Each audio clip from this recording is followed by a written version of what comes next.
हरे कृष्णा, राधे राधे, जय श्री राम। कैसे हो दोस्तों? स्वागत है आपका हमारी एक और नई वीडियो में।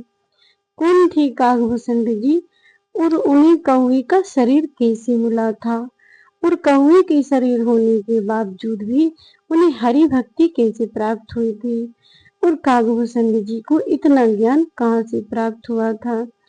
आइए जानते हैं आज की वीडियो में। यह प्राचीन कथा, यह रामायण की कथा है दोस्तों। रामायण में गोस्वामी तुलसीदास जी ने काकभूषण जी और गरुड़ जी का संवाद लिखा था, जिसमें यह प्रसंग आया था। काकभूषण जी कलयुग में एक शूद्र के घर में जन्म लिए थे, जहाँ वे बड़े शिव भक्त थे और शिव भक्त होने के साथ साथ वे हरि की निंदा करते थे, हरि निंदक थे। एक समय अयोध्या में अकाल पड़ने के बाद वह उज्जैन में जाकर एक संत की सेवा करने लगे। वह संत बड़े ही दयालु और धर्मात्मा थे और वह काकभूषण जी को ज्ञान देते थे, शिक्षा देते। वह काकभूषण जी के गुरु थे। अपने गुरु के बार बार समझाने पर भी उस शूद्र को श्री हरि की भक्ति प्राप्त नहीं हुई। वह श्री हरि से निंदा ही करता रहा। एक दिन वह मंदिर में बैठा हुआ भगवान शिव की आराधना कर रहा था और उनके गुरुजी आए और उन्होंने उठकर प्रणाम नहीं किया। गुरु का अपमान देखकर महादेव ने उसे सर्प योनि और 1000 योनि में भटकने का श्राप दे दिया था।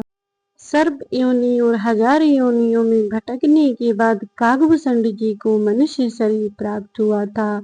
तब पश्चात उन्हें भगवान के दर्शनों की लालसा लग गई और उन्होंने कहा कि हमें प्रभु के दर्शन करना है। वो हर एक किसी से पूछते थे कि हमें सगुण ब्रह्म के दर्शन कैसे होंगे। चलते चलते वह लोमस ऋषि के आश्रम में पहुंचे। उन्होंने लोमस ऋषि को प्रणाम किया और कहा हमें सगुण ब्रह्मा के दर्शन करना है। लोमस ऋषि ने उन्हें बहुत समझाया, लेकिन उनकी समझ में एक न आया। तब लोमस ऋषि ने क्रोधवश श्राप दे दिया कि तू कौवे की भांति निडर है और किसी की भी नहीं सुनता, तो तू जा कौवा हो जा।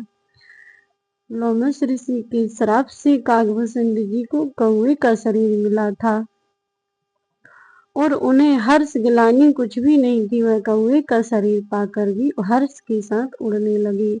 यह देखकर लोमस ऋषि ने उन्हें पुनः बुलाया और फिर उन्हें वरदान दिया। लोमस ऋषि ने काकभूषण जी को वरदान दिया कि तुम भगवान श्री राम के परम भक्त कहलाओगे और तुम्हें प्रभु की भक्ति अवश्य प्राप्त होगी। त्रेता युग में जब भगवान श्री राम मनुष्य अवतार लेंगे, तब तुम्हें भगवान श्री राम के दर्शन प्राप्त होंगे और तुम बड़े ही ज्ञानी कहलाओगे। इस प्रकार लोमस ऋषि ने काकभूषण जी को वरदान दे दिया था।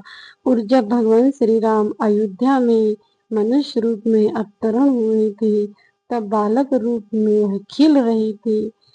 और जब कौवे का वेश धरकर काकभूषण जी वहां पर आए थे, तो उनके हाथ से रोटी छीन ली थी और भगवान प्रभु राम लीला करके रोने लगे थे। यह देखकर काकभूषण जी को भ्रम हो गया था कि यह भगवान है, तो एक रोटी के टुकड़े को क्यों रो रहे हैं।